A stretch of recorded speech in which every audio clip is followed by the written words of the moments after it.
Yeah, I think it's a year and 6 days.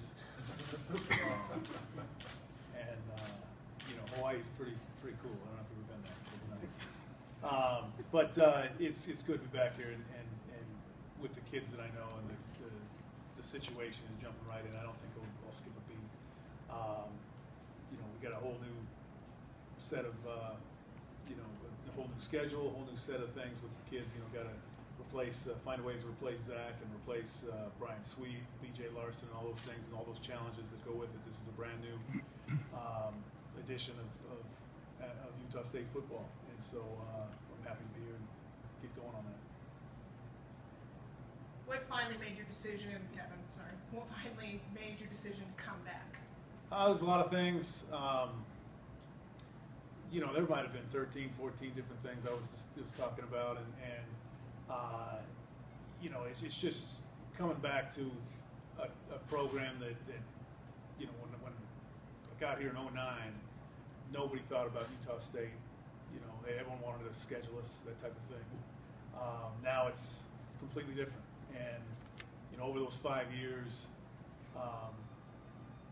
you know, there was so much progression each step of the way, and now it's coming right back to that. You know, what's the next step for us? What's 2015 got in store in 2016, and all those things, you know, in the future. You know, I'm excited to be back with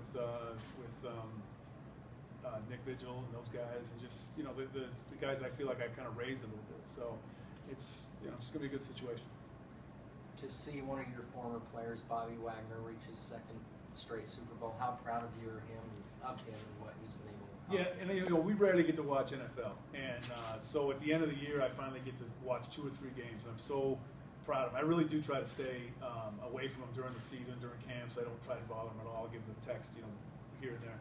But just the way, you know, 2 things is the way that he plays the game. There's still that youthful enthusiasm. I think that the Seattle Seahawks have that, and that Coach Carroll's done a great job, you know, building that up. And so, but watching him play the game, you know that he still loves the game. You can see it in what he does. And then the second thing is that every time I do get to be with him, you know, he comes back to Logan every now and then, just what a man he has become. And not flashy, not, you know, bling or anything like that. He's just a guy. He's here to take care of his life, his family, those types of things. I'm so proud of who he has become as a person.